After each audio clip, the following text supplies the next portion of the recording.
간암 왜 걸릴까요? 술이라고요? 죄인이 누구냐면요, 죄인은요 간염입니다.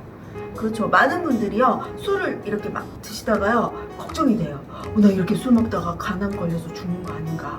그런데요 범인은 술이 아니에요. 누구라고요? 간염입니다. 오늘 그 얘기를 좀 해드리고 싶어요. 자, 말 그대로 간염, 간에 염증이 생긴 거예요. 그런데 이 염증을 생기는 원인은요, 간염은 사실은요 5가지가 있어요. A, B, C, D, E. 그런데 우리나라는요 A, B, C까지 들어와 있어요. 그래서 우리는 A, B, C 간염만 알고 있어요. A형 간염, B형 간염, C형 간염이 있는데 A형 간염은요 좀 다릅니다. B, C와요. 어떻게 다르냐? 먹는 걸로 오는 거죠. 그래서요 너무 깨끗하게 먹었으면요 어렸을 때 이 간염균이 들어오지 않아서 컸을 때까지요 간염균 만난 적이 없게 됩니다. 자, 그런데 A형 간염은 특징이 있어요. 뭐냐면요 어렸을 때 이렇게 한번 접촉이 되잖아요. 그러면 감기 증상도 없어요. 아무 증상 없이 항체가 생기고요. 다음에 간염균이 들어왔을 때도 아무 문제가 없습니다. 자, 그런데 문제는요. 성인이 돼서 이 간염, A형 간염균이 들어오면요. 이때는 엄청난 폭풍우처럼 오게 됩니다. 전격성 간염이라고 들어보셨나요? 갑자기요. GOT, GPT 들어보셨죠? 간 효소가 2만 대까지 오릅니다. 그런 상태에서요. 간 기능이 거의 망가져 버려요. 정말로 급성으로 가게 됩니다. 급성 간염, A형 간염은 급성 간염밖에 없어요. 그리고요 간이 망가지면요 해독작용이 전혀 안 되겠죠. 그러면 무슨 문제가 생기냐면 신장이 과부하가 생겨요. 그래서 많은 분들이요 어떻게 되냐면 간 이식을 기다리면서 심장 투석을, 즉 혈액 투석을 하시는 분들이 병원에 많습니다. 그런데 이분들이 대부분 어떠냐면요 안타깝게도요 30대, 40대 이런 분들이 어렸을 때 A형 간염균을 만나지 못했던 1980년도 이후의 출생자분들이 많습니다. 자, 그렇다면 자 B형 간염은요 결과적으로는요 얘가 염증을 계속 만들다 보면 간암까지 가게 됩니다.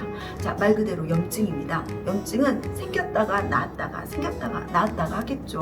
그래서요 결과적으로는 아팠다가 나았다가 이러면 뭐가 생길까요? 그렇죠, 섬유질이 생겨요. 그래서 상처처럼 딱딱해지는 거예요. 그걸 우리는 간경변이라고 하죠. 다른 말로 우리 왜 간경화 들어보셨죠?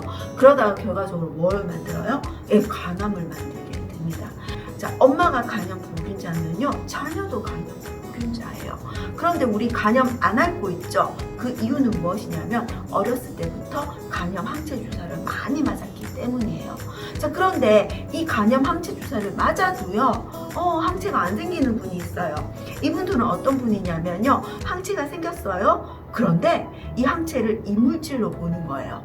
그래서 내 면역이 얘를 죽여버리는 거예요. 그래서 이분들은요 항체가 생겼다가 없어지고 또 주사를 맞으면 생겼다가 없어지고 합니다.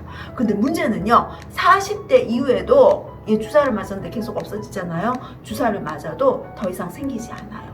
자, 이분들은요 간암에 걸릴 확률이 높아지겠죠.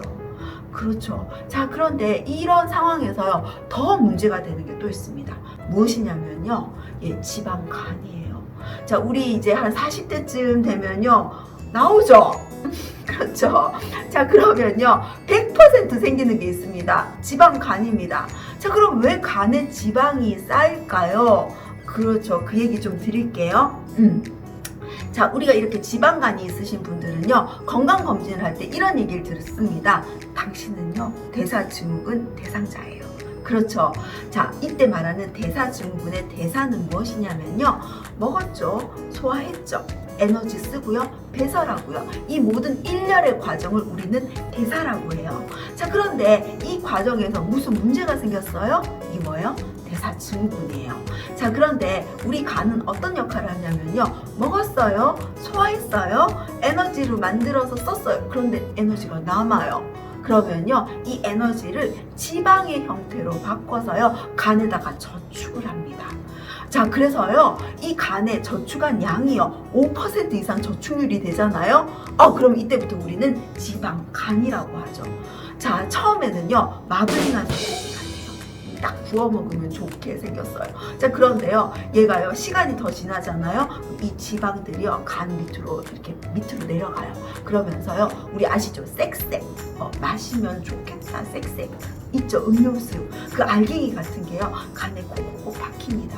자, 그러다가요, 살이 더 찌잖아요. 그러면 쌕쌕이가 커져요. 그래서요, 주변에 염증을 만듭니다. 자, 그런데 이 쌕쌕이를 만드는 주요 원인이요, 많은 분들이 어떻게 되냐면 술입니다. 그래서 술이요, 직접적인 간암의 원인이라기보다는요, 칼로리가 높아서 지방간을 만들어가지고요, 그렇게 해서 암을 만들게 되는 거죠. 자, 그런데요, 자, 이 두 가지 직접적인 원인, B형 간염, C형 간염이요, 염증으로 인해서 간암으로 가고요. 그걸 돕는 게 또 뭐라고요? 그렇죠. 지방간이 어떻게 해요? 간암으로 가게 됩니다. 자, 그런데 어떤 분들이 간을 가장 많이 혹사할까요? 그리고 암뿐만 아니라 간 질환으로 병원에 어떤 분들이 가장 많으실까요? 예, 그렇죠. 맞습니다. 40대에서 50대 가장분들이 많아요. 그렇죠. 엄청난 많은 스트레스로 인해서, 그리고 과량의 업무로 인해서 우리 간은 어떤 기관이에요? 해독하는 기관이죠. 그런데 해독이 안 되고, 그로 인해서요, 간에 과부하가 생기는데, 이분들에게 간의 위험성, 특히 간암의 위험성에 대해서 말씀드리고요. 죄인은 누구였다고요? 범인은요? 술이 아니라 누구라고요? 맞습니다. 간염이고요. 그리고 그 도와주는 보조 범인이 누구라고요? 지방간이라는 것을 꼭 알려주시고요. 건강을 챙기고, 그리고 거기에 따른 위험에 따른 금융상품도 제대로 알려주시는 우리 보험 경험인 여러분이 되셨으면 합니다.